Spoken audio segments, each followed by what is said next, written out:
Well, right now, fam, it's time for another edition of our Wednesday feature where we focus on the unconventional side of the law. It's called So Now What? And we're joined once again by our friend and expert in all things legal. He's lawyer and director at legalese.co.za, Eitan Stern. Good to have you here, sir. Great to be back. Much appreciated. Now, it is, of course, that time of the year with plenty of public holidays, today being one of them. And many people are taking leave and going on vacation. One topic that, hey, must be nice. One topic that is always hot around this period is the issue of drunken driving.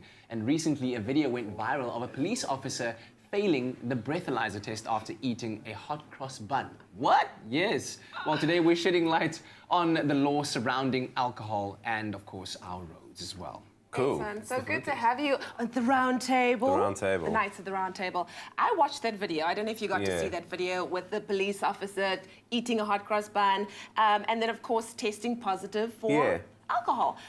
I don't know how true these things are because I ate bags and bags of hot cross buns, which means I was just like lit all weekend. How accurate are breathalyzers? Okay, so the video is real, but it's taken out of context a little bit because it was part of a police training video about how to use these breathalyzer tests, and it was used to try to demonstrate false positives, that sometimes these breathalyzers can have false positives. But so what happens is the glaze, I think, on the hot cross bun, it mixes with your saliva and it kind of gives a false positive.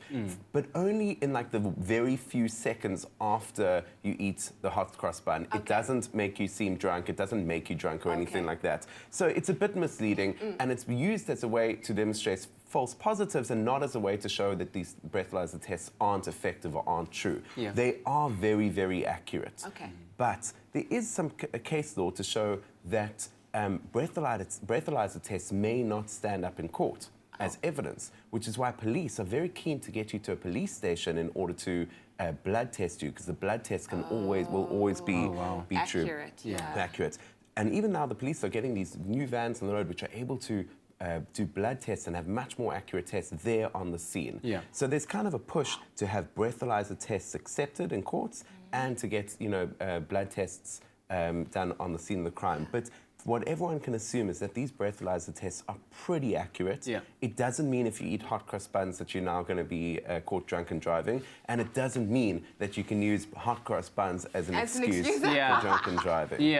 Which I think also just speaks to the sensitivity of these tests. I mean, you've got to be really careful, which then leads us to the next question about what is legal when it comes to alcohol consumption on our roads, and what does it equate to? So I don't know what happens in South Africa around this time of year, but everyone just starts driving drunk. It's called Monate Mpolai. So South Africa's actually got the worst drunken driving rates in the world, and it's a pretty serious problem that we have.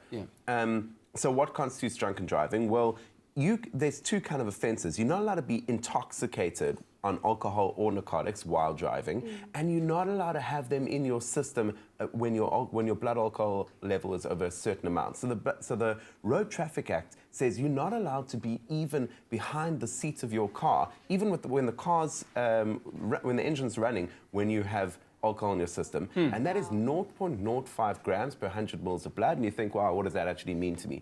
And the problem is it's different for each person. So, Kat, you might be a lot more, have a lot more a higher alcohol tolerance, whereas you might have a lower alcohol tolerance, or your body weights may be different. One of you may have eaten breakfast that morning while the other one hasn't. There's lots of factors. Generally, it's about 1 drink per person, but that's not certain.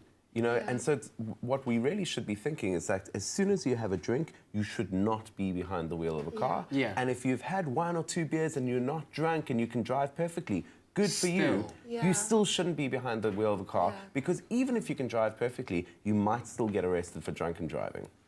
Because if you have the blood or the alcohol in your blood system, even though you feel fine, if a police officer were, for instance, to suspect that you've been drinking, they take a breathalyzer, which they then say is not 100% proving of that, and they take you to a police station for a blood test, and it proves that there is alcohol in your blood system. That constitutes drunken driving. 100%. Boom. Boom. Right. Let that sink in a little bit. Yes. Well, put that on your hot cross bun and eat it, but not when you're driving. I want to know from Eitan, when we return, if you do get pulled over at a roadblock, given the fact that you are sober, what are your rights? We catch up with Eitan Stern after this. It's my feel-good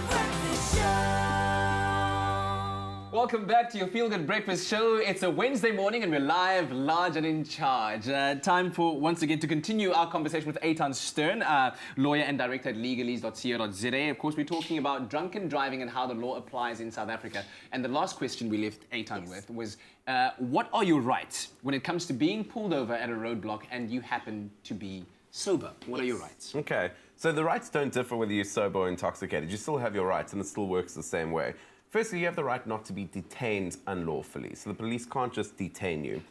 You also have the right to ask to see their certificate, to see the proof that they actually are police officers. You have the right to do that. Yeah? I'm not sure I always recommend doing it in the circumstances, but just because the police are just trying to do their job, but you have the right to do it.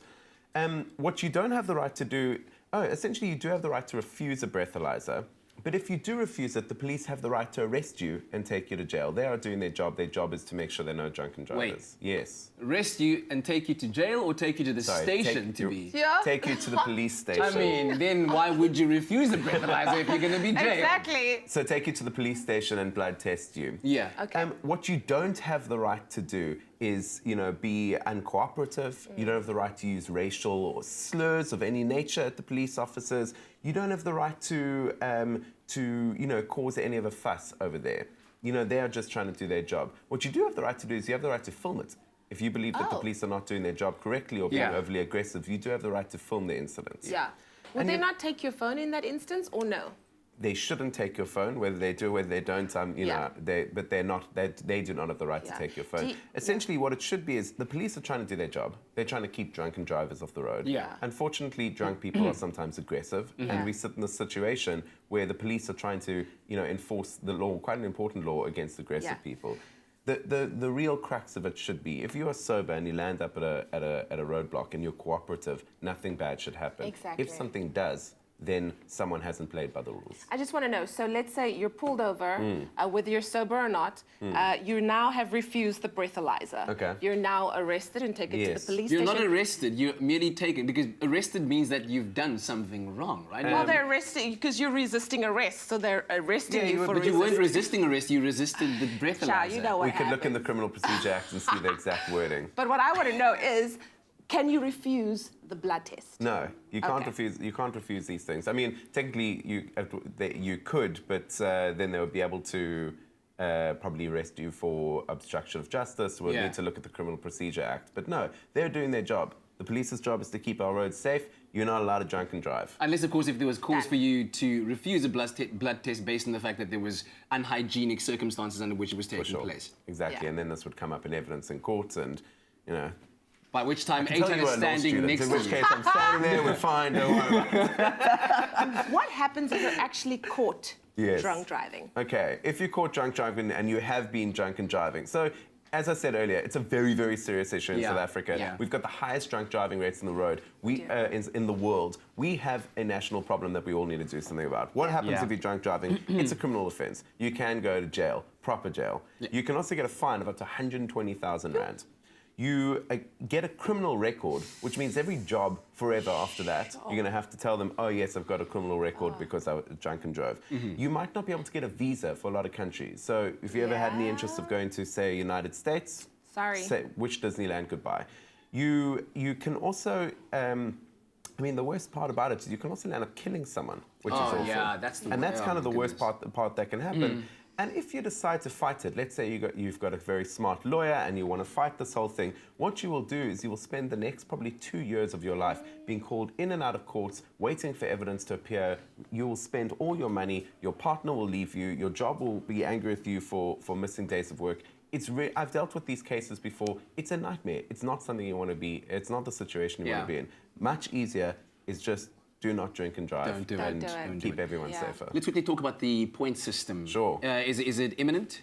Okay, yeah, it is imminent. There's a new point system, which was a whole new regime of dealing with drunken driving.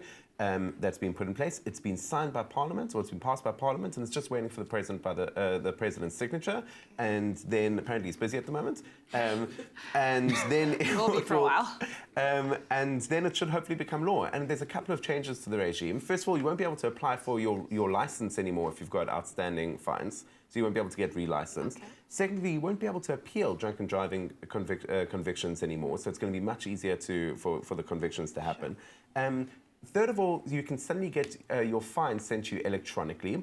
And then, of course, the thing that's happening is this new point system, which means you'll have 12 points, and once you lose them, you get your license suspended. So, you know, in each one of the offences that you commit as a driver, you can lose points for everything from parking tickets to the most serious of drunken driving, in which you lose 6 of your 12 points automatically. And the whole idea is to try to put a regime in place which keeps people accountable for their actions on the road in the hope that this makes our roads safer. Yeah. It's a bit controversial. There are some people that say the laws don't go far enough or they're a bit misguided, so we're going to see what happens with it.